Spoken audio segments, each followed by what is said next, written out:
instant pudding. He wanted instant pudding. Well, that didn't work. It couldn't work. Advanced access, that very successful change, it wasn't like a toaster that you could just hand out and plug in everywhere. It was much more like riding a bicycle. What John Oldham was doing, he had taught a few places how to ride a bicycle, advanced access, and they got a lot of results. And they did it by trying and failing and learning and trying and failing and learning. They did the PDSA learning that we're all familiar with.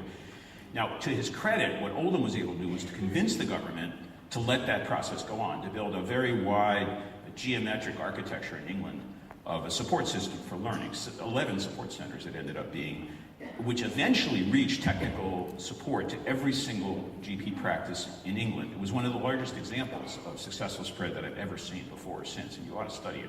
Oldham reduced waiting times for the English general practice of about 32 million people in just about 18 months. And that should give us hope. It's not hope for table thumping. No, it's not about give it to me now. But there's something to be glimpsed here, something about spread that we want to explore. And here's the way we'll do it. So we know that improvement works best locally when you use the sciences of improvement. There are 4 basic science areas if you've studied it: system sciences, understanding interdependencies; statistics; the sciences of human psychology; and then the science of learning, the PDSA cycle, the idea of testing and trying things. That's what Oldham was nourishing in England locally.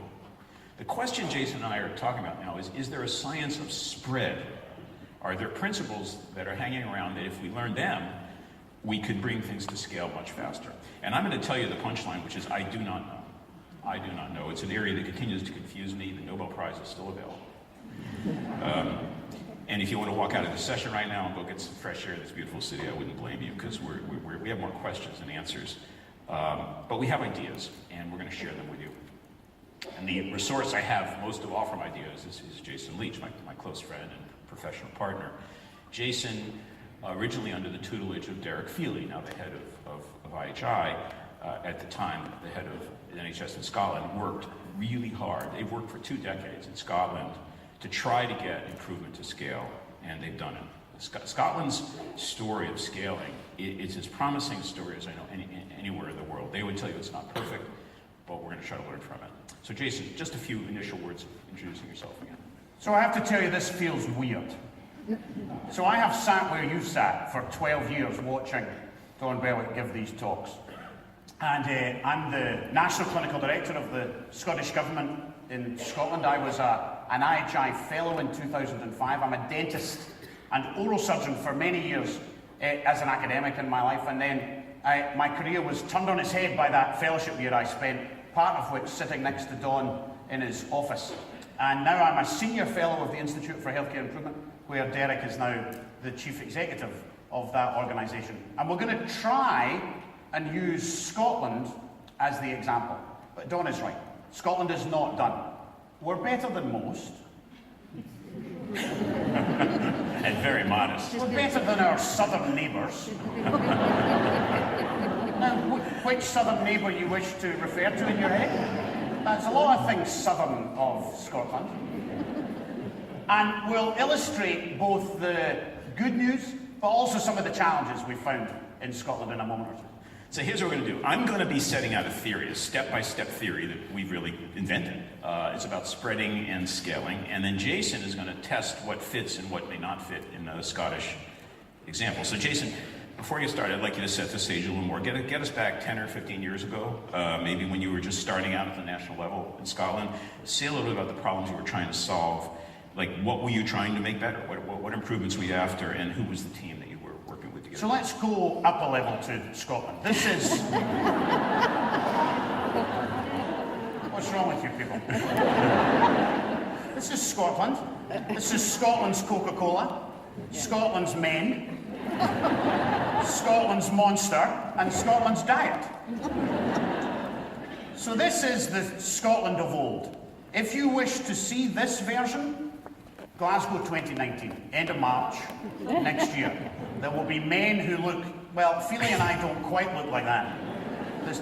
We don't open our shirts quite as often as for very good reason, let me tell you. There is a more modern version of Scotland, and I'm going to just use a very short video clip to show you that modern version of Scotland before I illustrate for you some of those quality challenges. Now is a place where hope calls home. Now is compassion and freedom to roam. Now builds bridges, now breaks down walls. Now is new thinking, now gives its all. Now is the heart, the soul and the head. Now is the town you'll want to paint red. Now makes the future, now bangs the drum. Now is the welcome for all those who come. Now is silence and breathtaking sights. Now bucks the trend, now fights for rights. Now is new jobs, now inspires youth. Now faces up to an inconvenient truth. Now more than ever is what the world needs. Now is the hope that our country feeds. There is no waiting. Scotland is now. So if that doesn't make you want to come to Glasgow 2019, I'm not sure what will. You can do the Taipei one as well, but it's 6 months later. Scotland is modern, Scotland is progressive, Scotland is all of those things you saw, but Scotland is also this young man. This young fella in Glasgow will have seen drugs and alcohol in his house. He'll have seen violence. He'll almost certainly be chronically stressed age 2. He'll have his stroke and heart attack at 40, not at 70. He'll die young, not old. And he'll die young just 4 miles from where he may have died older. This is the railway system in Glasgow. Top left is where I live, pretending to be posh in a leafy suburb near the university. 4 miles, an hour's walk, where my grandmother lived and died. In the bottom right of this image, you die, if you're a boy, you die in your 50s. If you go down to the single postcodes and streets, you can make that difference nearly 25 years. Glasgow is a special city in many ways. It's a wonderful place. But the public health challenge and the quality challenges around our health and our healthcare system are chronic and long-lasting. So 10 years ago, 12 years ago, Derek Feely and I sat in a room with the then Cabinet Secretary for Health, having both come back from the US, me from IHI and Derek from a Harkness Fellowship in Kaiser, with Don's expertise kind of sitting on our shoulders, and said, we're going to fix something. What we're going to do is we're going to tackle quality together. We're going to do it with the workers, we're going to do it with the patients and families, and we're going to start with safety. And this has now become, I hope this logo is known to you, it's become globally recognised. This is the Scottish Patient Safety Programme, an attempt for a country for the first time to tackle systematically, first of all, hospital safety, and then more gradually, as we'll come to in a moment or two, mental health, maternity, and primary care safety. So we began this journey with a big vision. We had a health minister who was willing to take the hill with us. We said we were going to reduce mortality by 20% across the whole nation. We did it using collaboration. We brought the nurses, the doctors, the physios, the dentists, everybody into the room, 1,000 people at a time, with IHI's help, with our vision and expertise on the big stage, and we started to collaborate. We set a big aim. We used evidence-based interventions which have been developed in the US, around the world, from Jönköping in Sweden to Cincinnati Children's Hospital. We stole all the best examples and we tartanized them. That's a verb. We tartanized them for Scotland, and we then started to implement them. And Don and I would often talk, Don would visit, and we'd think about how we were going to do this. We'd use the model for improvement, we'd use PDSA cycles and run charts on the walls, and we taught people, we did capacity and capability. And then we said to Don, so here's what we need to do next, Don. We need to scale it up. We need to spread it around the country. And he said, I have absolutely no idea how to do that. So we were stuck. 12 years on, we're still a bit stuck. So before we go deeper into this story in Scotland, I want to do something a little weird. We take a detour personally, but I think what Jason and I want to do is give you a theory, but we want to pull its fangs. We don't want it to be intimidating to you, and I want to make the point that you spread and scale all the time. We're going to explore that personally a bit. I'll tell you my personal story, for example. Here's a spread story. It's audiobooks. I had listened to audiobooks occasionally, over the past few years, but it wasn't my habit. And I was at a dinner party last year with a friend, and I mentioned that I was interested in reading some books, the books of the new Nobelist at that time, Kazuo Ishiguro, but I had no time to read any books. And my friend started extolling the virtues of audiobooks and a system called Audible. I'm not getting any commission, I'll mention it to you. And he said, you can use all your downtime, driving and wherever you happen to be idle, to listen to books. I said, that sounds really nice, but I'm a digital nincompoop. I never be able to do it. And he said, oh, sure you can do it. He said, it's really quite easy. Get on the website, audible.com, and give it a try. Well, spoiler alert, I'm an Audible addict. I think I'm on my 15th book or so. I pray for traffic jams when I commute. I've read 3 of Ishiguro's books now, and a dozen more. I have been known to sit in my own driveway after arriving home for 20 minutes with my wife looking at me through the window saying, I listen to books when I bicycle. I know I shouldn't, but I do. So I'm a living, breathing example of successful spread, and so are you. And I want you to take a minute with someone sitting next to you and just talk. Think of something that spread to you, where you received it, sometime maybe in the past year or two, something you didn't invent, but you did adopt. It came to you and you used it. Just find an example with a friend next to you for a minute. I'll give you a minute or two to talk. Talking about it sounds like the energy level went up. You really got some things you're excited about that you adopted. You were spread to, so it can work. I'm not going to ask you to report in right now, although maybe catch me a coffee. I'd like to know what some of the ideas you guys like to spread to me are. But we're going to try to give you a systematic way to think about this. If it fits, use it. If not, don't. What we're going to do is divide the process into 4 parts.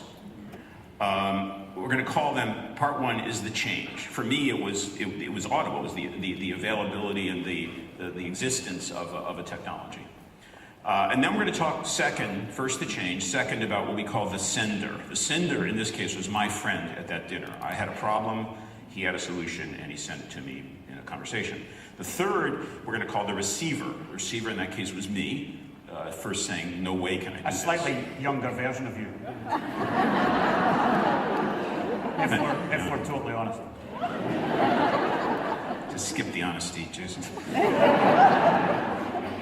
And then the 4th part is the environment, the context, what made it safe. Remember, my initial response was no way, but something was going on that made it safe for me to receive it. Our premise is all 4 of these, the change, the sender, the receiver, and the context matter, and that's the framework we're going to use. Scholar of spread, a professor named Everett Rogers, who died in 2004, but had a long career at the University of New Mexico in the US. Rogers is the author of what's closest to the Bible of spread. It's called Diffusion of Innovation. And I'll just tell you, if you haven't read it, you should go out and buy it right now. You should buy it before you leave the room. Maybe listen to it on Audible instead of listening to it. This book is the essential starting place for students to spread, in my opinion, and you will do yourself a favor by looking at it. So we're gonna go down this pathway. We'll start with the change. Let's go back to Scotland. So Jason, give us an example of a change or two that you and your colleagues, Derek and your colleagues, wanted to bring to scale in Scotland. What was the change? So this is a tricky choice. I could have chosen any of the safety program changes. I've chosen a bit of a tragic and difficult story. These are bereaved relatives. These people lost, in the main, elderly parents and grandparents to C. difficile. 31 people died in the Vale of Leven Hospital in the 2007-8. They died as a result of the healthcare they were receiving, not as a result of the disease they arrived in Scotland's healthcare system with. This is a long and complex story of antibiotics, of hand washing, of all kinds of things that you now and we now understand around C. difficile. So we decided inside the safety programme to tackle C. difficile, but it wasn't straightforward. The change is not one change. The change is multiple changes. Joseph Duran gave us a way of thinking of how to tackle these complex problems. And antibiotics is only a part of that puzzle. So we ended up doing exactly what you would expect. We set up a task force. Are you familiar with these things? They do no tasks, and they are not in any way forceful. We had our task force. We had infection control nurses, so we did quality planning. We employed more people. We worked out where the challenges were around the country, exactly as you would expect us to do. We trained a whole lot of people. We called them cleanliness champions. Hundreds of people who went through training. We set some targets for C. difficile reduction. We then did quality control. We did the other leg of the stool. We did scrutiny. We did an inspectorate. We had a public inquiry into this particular incident in the Vale of Leven, a judge-led independent inquiry. And then for the purposes of today, we did the Scottish Patient Safety Programme. We took evidence-based interventions and we applied them at scale using the safety programme method and collaborative. And inside that, the change that we used most was antibiotic prescribing. So I am an oral surgeon. I am used to giving people antibiotics for fat faces, for wisdom teeth, for tumour, for whatever it happens to be. You now can't get a cephalosporin in Scotland unless you hand over your firstborn.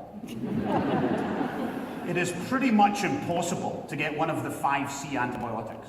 And we know that the 5C antibiotics are the ones that are most commonly linked to antibiotic resistance and C. difficile and everything else. So what did that do? And I'll try throughout this time to show you results of what we've managed to do. This is Scotland's healthcare associated infection story. The top line is C. difficile, the green line is MSSA, the Staph aureus bacteremia, and the red line at the bottom is MRSA. And the headline numbers there are a 90% reduction in MRSA and a nearly 90% reduction in C. difficile in 10 years.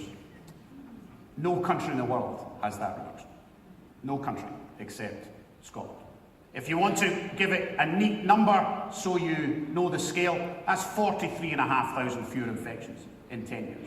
That's 43,500 fewer people leaving with infection-free care. So we're looking at the change. Audible books for me, health-acquired infections work for Jason. If you get to know ICHI better, you'll find a language in ICHI that'll talk about change packages or driver diagrams. This is the lingo we use to describe this, the package of change, like Jason just did for hospital-acquired infections. Now Everett Rogers, this genius in the world of diffusion, studied the changes, and what he found was that there are characteristics of changes that are correlated with the speed of spread. Which means as a leader, you can attend to the characteristic of the change, the way you're packaging it. There were five properties that were associated with more rapid spread of change. The first was that it was responsive to a felt need, that the community to be affected said, oh yeah, we have a need for some change. Second, that it was compatible with the local context. Rogers describes a village in rural Africa that was given tractors, but had no idea how to use that, and in fact at night we'll put a blanket over the tractor the way it put a blanket over a horse. Simplicity is the third property, something that is just quick and easy to explain, like my friend said, Audible, simple. The fourth is called trialability, which means you're not asked to adopt it, you're asked to try it. And the change to the property, you can give it a shot, and if it doesn't work, walk away. And the fifth property is you can observe someone else using it. It's transparency. Those five properties, felt need, compatibility, trialability, simplicity, and observability were correlated in Rogers' data with speed of spread. Well, we can run it by the Scotland example, hospital-acquired infections, for example. Was there a need? Can you go down that list? People felt something had to be done. So it's not binary. So this is where Rogers, if you really read it, it starts to get more complex awfully quickly. So the relative advantage point is an interesting one. So is it better for people not to have C. diff? Yeah, no question. Is it better that I don't have to wash my hands just when I turn up for work in the morning and when I leave at night? So now now you're asking me to do something.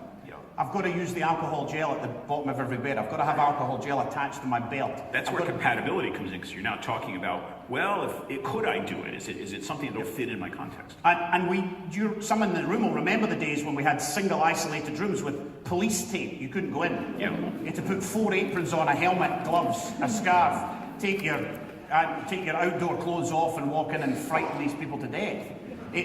So we removed all of that. We got rid of those long-term infections. So over time, that began to be the message. This was better. It was easier. I remember hospitals moving the sinks. So I can't wash my hands because there's no sink in this 4-bedded room. Well, why don't we put a sink in the 4-bedded room? How about that revolutionary idea? Understanding the compatibility, it's an enterprise. What about simplicity? Did people say it's too complicated? Can you dumb it down? So actually, when you take the C. diff story in particular down to its core, it's antibiotic prescribing and hand washing. There are other things, but it's about cleanliness of the rooms and other things. But it's antibiotics and hand washing. You're reminding me, in the US, we used to work on pressure ulcers, and there was a 53-page manual on how to reduce pressure ulcers. And we have one of them. And I remember speaking to the person that wrote the manual. I said, what is 53 pages? And she said, well, there's only 2 things that really matter. And that was really So we ended up with a simple change package, to use your jargon. A change package that we were able to put inside the hospitals. And gradually, nothing is more powerful for doctors, nurses, physios, and everybody else than a graph that's moving in that direction. Trialability and observability, that you could try it out, but not before you adopt it. And we brought them into rooms like this, so people would come to the Scottish Patient Safety Programme and be on the stage and say, look at my graph. I mean, it's not a really good chat line, but it works. It works in improvement science. Observability is important also here because the idea is never invent in secret. If you open the door and do it in a glass box, people will watch, and that'll help the spread. All of this worked for me in audiobooks. If you go back to my story, I had a need. I wanted to read Ishiguro. Actually, that was the need. It was ready for my iPhone. The way the technology worked, even a dummy, and I'm a technological dummy, the opposite of a digital native, whatever that is. It still could work for me. It was one button away, very simple. If you try it out, you can download it. You can do it with no commitment. It's free for the first month, so I could try it without any risk at all to me.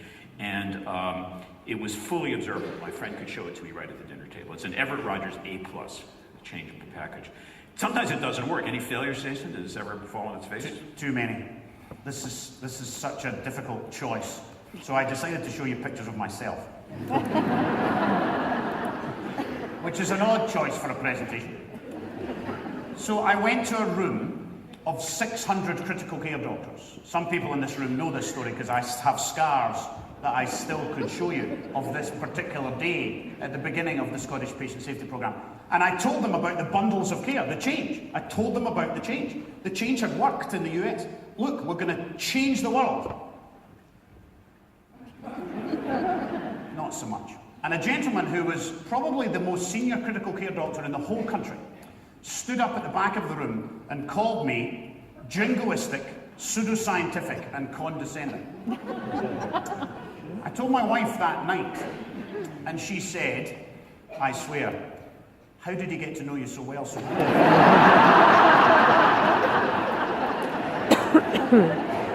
That's actually what she said. But I have other friends. This is a true story. I texted Don Berwick about this incident because it had genuinely upset me a little bit. And just before I punched the guy in the face, I needed some counsel, and I thought Don might give me such counsel. Now you can text Don at 11:15 at night if you like. He won't often answer, but on this occasion, clearly the words of the text made him answer. So he phoned me at 11:15 at night, talked me down from you probably don't even remember the conversation, talked me down from the roof, and taught me a very important lesson. And he told me to go see the guy. I said, I'm not going to go see that. If I go and see the guy, I'm going to punch him in the face. He said, no, and you told me stories of your own life where it had happened to you, where you had been trying to persuade the full crowd, trying to persuade individuals. And you told me that he had energy and desire to change, but he needed to be brought in. So I did. I went to see him. It was hard. It wasn't an easy conversation, but he became a real advocate for the bundles of care. We tartanized them a little more for him, and he eradicated central line infections and VAP from his institution in Aberdeen. Completely gone. It was infection-free within 12 months.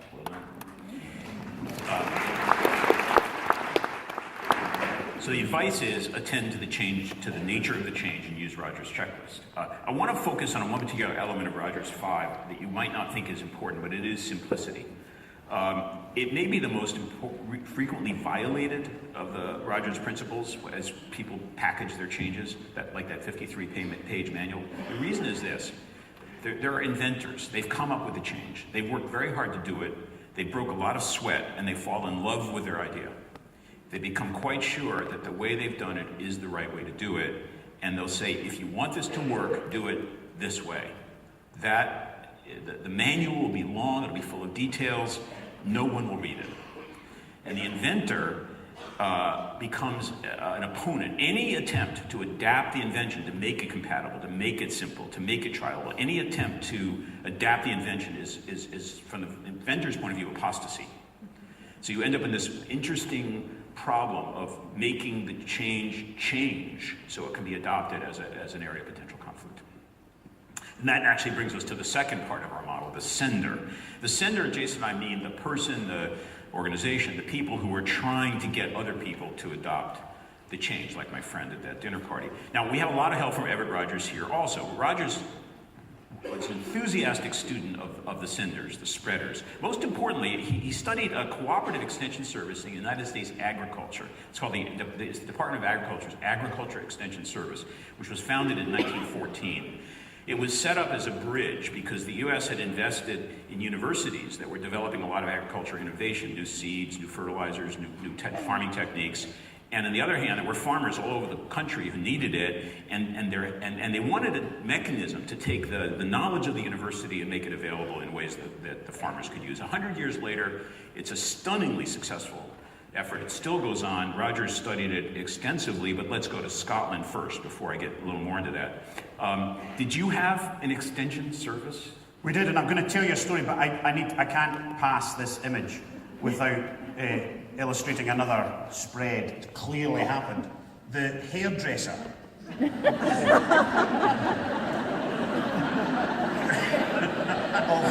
of these women clearly had one haircut. And they all got it. So that's another version of the spread and scale.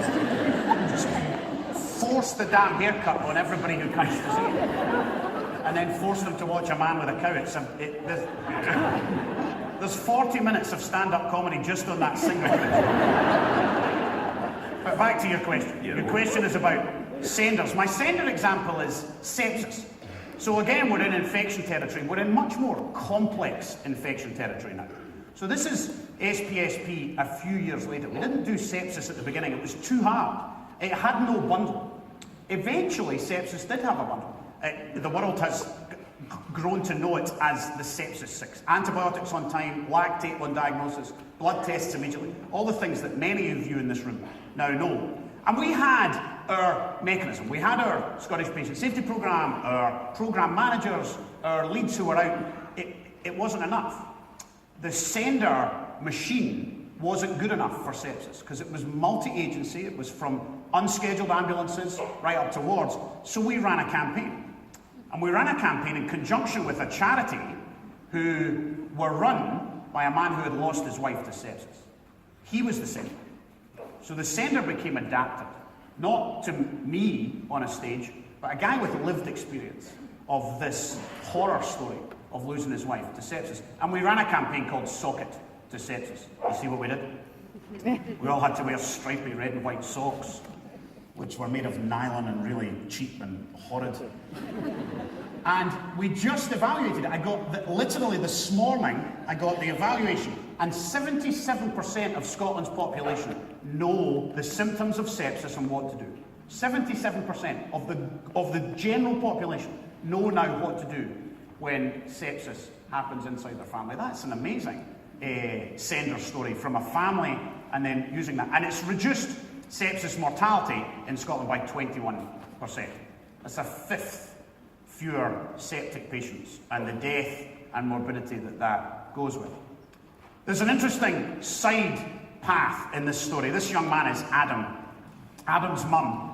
He's also a little bit weird, don't you think? I can't decide if he's cute or odd. I think he's cute. So Adam is born to a lady, and she has a C-section. She has an emergency C-section, and she has sepsis. And she wakes up in intensive care, and she overhears a nurse at the foot of her bed, punching the air and saying, "We did it in under an hour." She hears that in this kind of semi-conscious state as she's recovering. She survives and does well and goes home, and they're living happily ever after. What the nurse who did the Sepsis 6, based on the Scottish Patient Safety Programme, didn't know was the mum wrote the sepsis guideline in Scotland. I swear. You could not make that story up.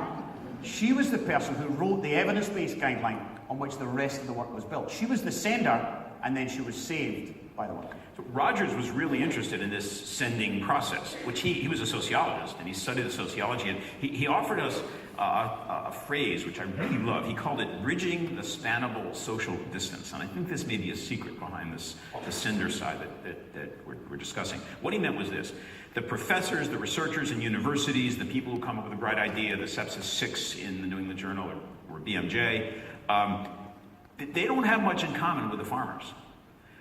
They were anonymous to the farmers. In fact, the farmers may not even trust them. They're elites. What the Extension Service did was build tiers of exchange, a chain of communication in which no sender was too far sociologically from the receiver, emotionally, geographically, linguistically, from the next person on the chain. So the professors could talk with, say, state or regional experts who were very comfortable with academics. And then those experts, they knew the leaders of the local farming communities, and the leaders of the farming communities knew the farmers. So in the end, the farmers themselves were teaching the farmers. This is just like what John Oldham did. It was the GPs who learned advanced access that became the intermediate spannable social distance conveyors across that bridge. More reflections on Scotland about this, about closing that social distance? So this story becomes a little bit difficult, I think. Right at the beginning of the safety programme, we had designed a collaborative. We had 12 programme managers. And Derek and I had brought these people into the room, and we had trained them a little bit, and we told them they were special, and you came to visit. And it was right at the start, and you gave us gracious advice. And one of the things you said, I can still remember the sentence, you said, "You should buy these people books." I said, "What's he talking about?" And what you meant was you should treat these people as special. You should take these programme managers and isolate them out and train them deeply in improvement science. We ignored your advice, which is what we often do. And the programme managers ended up feeling like this. And I remember a room in a hotel in Edinburgh where we were doing a session with these programme managers, and it was coffee time, and 11 of them went for coffee, and one of them sat in the corner, and I went to sit beside her, and she was weeping. Actually weeping. And she was an absolutely lovely woman. And I sat down beside her and asked her what was wrong, and she was overwhelmed. Completely overwhelmed by the task that we had set up. Well, my experience in this world, especially in government, has been that this sociologic property, that weeping person who's got to be explaining it to the farmers, is essential but not understood often by governments. The government thinks sending is collecting some information, putting it in a really glossy brochure, paying a graphic artist to put it up, and then mailing it out to everybody. That is not conforming to Rogers' model. Sending is a sociologic process. We'll come to it a little more. My sender, remember, was my friend at the dinner party. He had a beautifully constructed change to offer, but it was his, my dinner with him that mattered. And that brings us to the third part of our model. First part is the change and its properties. The second part is the sender. Now we're going to talk about what we call the receiver. And Rogers, here again, is going to offer us tremendous help. I want to show you a quick metaphor. In American football, which is impossible to explain, I'm not even going to try. Before 1906, it was illegal to throw the ball forward down the field. And then in 1906, somebody did it. And the forward pass became legal. Now imagine you have someone who can throw the pass, the sender, but no one downfield to receive it. That's the deal, unless we attended that third part of the model. For every sender, you need a receiver. Jason, do you have a way to think about receivers in Scotland's improvement journey? So, but before I do the receiver story, I just want to talk about backward passes. So, and I wonder in a room of Australians if these numbers mean anything to you. Do any Australians recognise those numbers? No. So the last time Scotland beat you twice in a row is about 1830. So it's got nothing to do with the talk. I think it all to do with Nothing the to do with the talk. It was my only reason for coming to Melbourne. Was to be able to say I was at Murrayfield at the 53-24 win. It was one of the finest days of my life. So, receivers. When we spread to mental health safety, we were under pressure from the mental health community to start to think about the same method, the same collaborative, the same safety. It was high-risk medicines, it was risk assessment and safety planning. You see the change package here in this slide. And this is the learning session. This is an astonishing image. This image has 50% service users in the room. We didn't do that in acute. We didn't know how. And mental health did it for us. When we started to host the learning events, we ended up with service users and lived experience in the room. The receivers completely changed.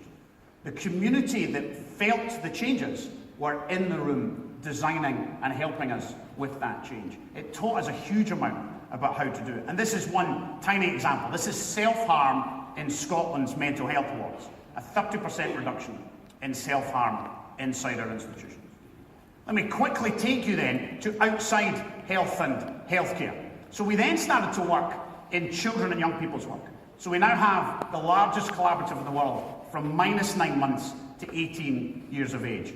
And this young man is one of the kids being impacted by this work. So this is a small elementary primary school just underneath Edinburgh in a place called Stow.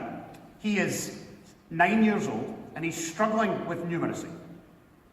And this is a classroom assistant who, using PDSA cycles, takes him out of his classroom, measures the counting, puts it on the wall, counts, tests, spends 15 minutes a day with him, and gradually young Leo starts to not need so much help. The other graph is about how many times somebody has to intervene. This graph is on the very elaborate electronic version. It's not. It's a piece of graph paper with a felt tip pen stuck on the fridge in the teacher's staff room. And given to Mum when she came up to visit. We made a bit of a fuss of Leo. And the head teacher, Amanda, she talked to Mum and Mum started to cry. And she said, what's wrong with you? Leo's doing really well. And she said, it's the first time anybody's told me anything good about my boy. It's the first time anybody's ever told me anything good about my boy. What the children and young people's work taught me was the power of the receiver. This is the award ceremony we have now every year for quality improvement in education. This is head teachers. You cannot spread and scale up change in education in Scotland if you don't get the head teachers. It is impossible. So they are the crucial receiver in our education story. So Rogers, who studied changes, studied sending, was really obsessed with studying receivers. And his most famous contribution is an understanding of the segmentation of the receiver community, those downfield people.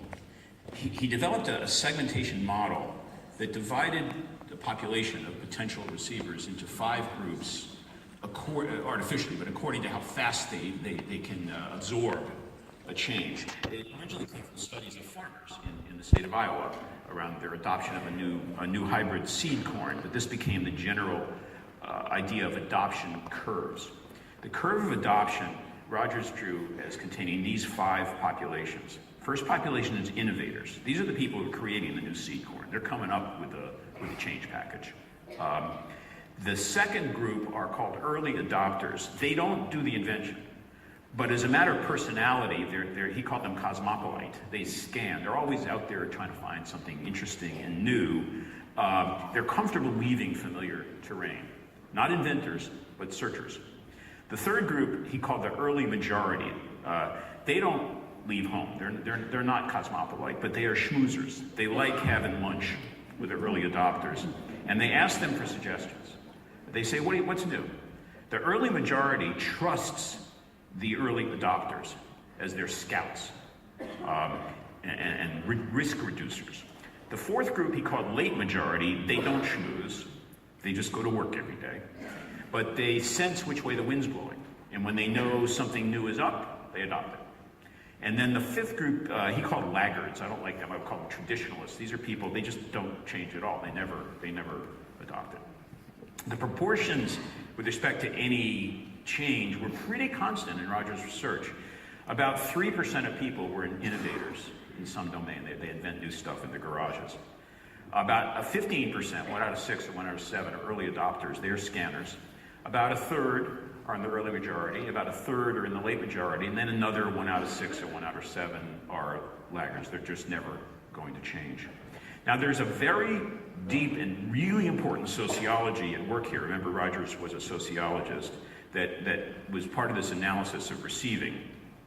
And the dynamics, by the way, are somewhat immutable. They're different for different areas. So an early adopter for one kind of thing may well be a laggard for another. It's specific to the area of change. But the dynamics are pretty recurrent. Now, here's the potential. If you support innovators to keep coming up with stuff, they will deliver. They like doing that. It's in their nature to do it. They're not particularly popular, by the way. They're sometimes pretty obnoxious. They just want to keep coming up with new stuff. The early adopters are popular. And they need support, the time, the slack, it's called, the slack to find the innovators, to get the news. Some like what you're doing here at this meeting. You're not at your normal work here. You're scanning. The early adopters are the pollinators to the early majority. So they build the knowledge and the confidence of the early majority, and they do it in social encounters. They do it in the cafeteria. They do it over lunch. It's a sociologic interface. And that early majority needs support also. The innovators need support to try stuff. The early adopters need support to find the innovators. The early majority needs support to schmooze with the early adopters. And the rest is really good news because it's automatic. Because if the innovator-early adopter interface works so people can find the news, and the early adopter, early majority interface works so the early majority can kind of get some comfort, then the late majority are going to follow because the wind has changed its direction. You don't have to do anything about it. The innovation isn't an innovation anymore. It's just what people do around here.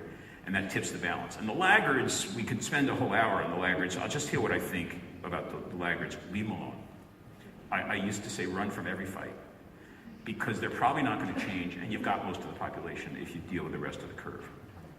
So we've covered 3 parts of the 4-part model. We've examined the change and the 5 properties of change. So you want to be a spreader, look at that. We talked about the senders, which is the ability to be credible in closing the spannable social distance. And we've talked now about the receivers and the segmentation model of receiving. So if you're an investor in change, you're going to want to find invest in inventors, early adopters, and early majority, and help them meet each other. The 4th part of the model we've just called the environment. It's a big bag of influences: emotional, logistical, structural, financial, regulatory, leadership influences. You actually heard a brilliant description of this in Derek and Gary's presentation in their plenary. They were talking about the leaders setting an environment. That environment will either inhibit or support the dynamics of experimentation and sending and receiving that we've just been talking about. So Jason, we're going to dig a little bit here into the environment story in Scotland. So this is a complex story of a town. So context and environment takes us to outside health and healthcare. This is Coatbridge. Post-industrial, poor, in between Glasgow and Edinburgh, and roughly where I went to school. I went to school in the neighbouring town. It is around 50,000 people. It's about 10 miles east of Glasgow. It's a commuter town. It has a railway station with the ironic name of Coatbridge Sunnyside. There is nothing sunny about Coatbridge. Even in the sun, there is nothing sunny about Coatbridge. The Young People's Improvement Collaborative is a thing we call in Scotland the 27 to 30 month review. Every child in Scotland is visited by a health visitor, a nurse with special training who goes to the home and they review the child at 27 to 30 months of their life. And they check for development. So literacy, numeracy, height, weight, language, all the things you would expect. And that is part of then signposting them to the right services. Maybe they need nutrition, maybe they need more numeracy work, whatever. Physical activity. So the 27 to 30 month review is meant to happen to every single child in the country. We get it to 73% of the children. rich, poor, across the whole nation. In Coatbridge, it's now 81%. Coatbridge should be 30%. Remember, this is hard to reach families. It's families who move a lot. It's tough families who don't come for appointments. It's difficult to find them. And since this work began, these are the number of children not being visited. This is the number of children meeting their developmental milestones, step 2. So finding them and assessing them is step 1. Actually getting the kids to meet their developmental milestones, literacy, numeracy, height, weight, you get the idea. This is 762 kids, just about 100% of them meeting their developmental milestones at 12 to 15 months. Now, those of you who work in children's services will perhaps understand the quality of that has to go on behind the scenes to get to that, particularly in a town such as Coatbridge. So what is the environment? What is the context in which we did that? This is one of the little boys. This is a Coatbridge kid. So I went and asked them how they did it. And in summary, this is what they said. They said it was about empowering the workers, so the practitioners who saw the kids, the social workers, the dietitians, the teachers, the police officers, the prison officers in some houses, the housing officers. So working inside that context was really crucial. This is not an obstetrics problem. It's not just a social work problem. It's a multi-agency challenge. The health visitors were really important. They were the tip of the spear. Those health visitors who had to know, giving them improvement science, helping them with method to allow them to do it. So the environment for these changes, much, much broader than where we started with hand washing in a ward. This is now 12 agencies working in one family, and the environment becomes so much more important. So when that government official in England I mentioned pounded the table and said, I want it now, the answer that I want to give him is, well, you've got some work to do. You've got to work on the change and make sure it has properties that conform to Roger's model of predicting the change is spreadable. You've got to work on her help close that span of a social distance. You've got to create the chain of custody. You've got to work on the receivers. If you're not investing people to catch the ball will drop. And that's investment too, developing, especially with innovators and early adopters, dynamics that will allow that. But you also got to mold the environment. Because for change to be spread and adopted, the environment has to create some conditions for these dynamics to work. Do the innovators have some slack? Do they have the resources and the time and the space and the money to try out and develop stuff, most of which will fail the first time? Here's a question for a leader. If someone has a good idea around here, what happens to the idea? It's a serious question. It means also that if the early adopter wants to go hunting, wants to fly to Melbourne or Glasgow or Taipei, can they do it? Are you supplying the time and the money and the freedom and the permission for search to occur? Because without search, I wouldn't expect the dynamics to work. It's an investment. Someone's got to make that investment. There'll be risk. No innovation is going to spread without risk. If a change is truly an innovation, it is likely to fail. It's going to fail first before it's a success. People are going to learn their way into it. Jason's story about hospital-acquired infections is not a straight line. It's a line of failures and successes, learning over time. It means for a leader in an organization, there's an honest question. And here's the question. If someone here tries something that could help and fails, what happens to them? Do you celebrate the effort, or do you criticize them for having taken the risk? The environment shapes the behavior for everyone, for the senders. Can the early adopter actually meet the colleagues in the cafeteria? Is there a cafeteria? And the receivers, are they identified, supported, encouraged to be there to catch the ball? What about laws and regulations? Is the malpractice litigation environment, the liability environment, hostile to changes or encouraging effort? And what about architecture? Does the physical space encourage the social dynamics that make spread possible, say, between innovators and early adopters and early majority, or does it isolate people? Does it help them keep them apart or together? And most important of all, most important is the emotional context. Is this a place that really values this dynamic? Does it really value authentically curious behaviors and continuous learning? Or is this about control and compliance and hierarchy, those stoplights we saw yesterday. The environment matters a ton. And so I meant what I said at the start. Jason and I think the sciences have spread. They're still waiting to be developed, Nobel Prize available. But even the sciences we have, the 4 areas I've talked, they're not well mastered in healthcare. We have a problem in spreading knowledge about the science of spreading change. But we kind of think this is the right list. The change and its properties, the senders and their properties and supports, the receivers, their personalities, and an environment that can nurture growth and learning and development with respect, with humility, with compassion, with good humor. Jason and I were a little worried putting this together. We were feared we may have overwhelmed you. We packed a lot of the scientific background into this talk, maybe more than you wanted or counted on. But take a deep breath. This is really not fancy. It's all doable. And by the way, I think it's a serious misunderstanding to say that people don't want to change. People do want to change. They always have wanted to change. But the conditions matter. And as a champion of improvement, you can help make that soil fertile for growth. Jason, you've got a kind of beginning to end story about this that you might want to share. I have. So this is peripheral venous cannulus. You'll recognize this. This is a peripheral venous cannula in the back of the Chief Medical Officer of Scotland's hand. That'll focus your mind as a junior doctor. So this is the former Chief Medical Officer, Sir Harry Burns. Many of you will know him and his work. He's an inspiring mentor of mine and many others. He goes in to have his varicose veins done. And he meets a just out of medical school junior doctor. And that junior doctor doesn't have a clue who he is. And he puts in his cannula prior to his anaesthetic that morning. And for those of you who know the PVC bundle, will know this is perfect. It is dated and timed. It is sealed in nicely.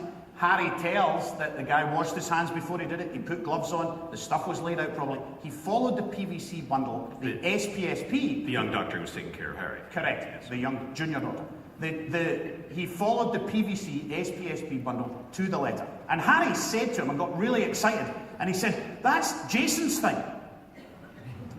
And the fella made 2 mistakes. He said, "Who's Jason?" So I think he's working in Australia now.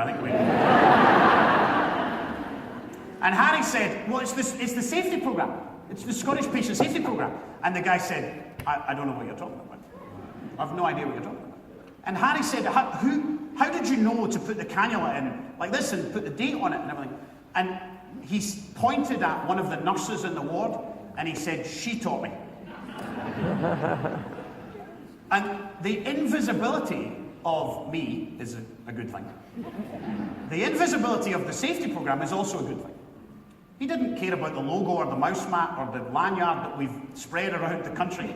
What was important was that Harry wasn't going to get one of the 42% of the MRSA infections we now know are caused by peripheral venous cannulas put in badly. And this young guy learned from the nurse inside the system. And Harry sent me this text message just before he went in to have his anaesthetic. So in here there's a change. There's a peripheral venous cannula bundle. Evidence-based, worked at, published in the literature. There's a sender. There's the staff nurse. The staff nurse learned it inside the Scottish Patient Safety Programme. She learned the bundle, coming along to the collaborative, learning together with other people. There's the receiver, who's the junior doctor, who's the young guy who's just out of medical school and will now forever know how to put in cannulas. If we change the bundle ever, we'll be in trouble because he'll do this way for the rest of his life. And there's the environment in which he finds himself. There's the ward in which this work has happened. So it can happen. It happened with me in Audible. It happened with you and whatever you were talking about so loud that we'd be in trouble interrupting you as you started to tell us what you love to adopt. Think about the change, think about the sender, think about the receiver, think about the environment, and maybe we can actually do this. We have one final consultant for you, a successful recipient of a change that is centuries old, and we thought maybe you'd like a consultation from this young fellow. I feel happy. You say anything to them?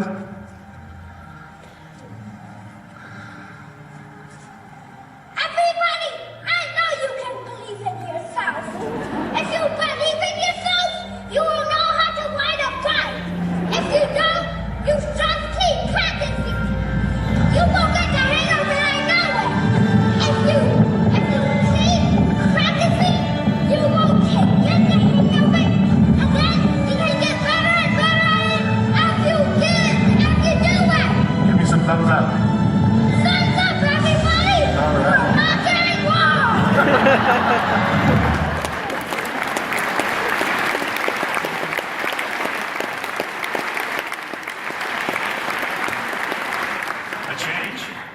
ride a bike, a sender dad, one ambitious receiver kid, and an environment that makes learning a joy. So rock and roll. Enjoy the rest of it.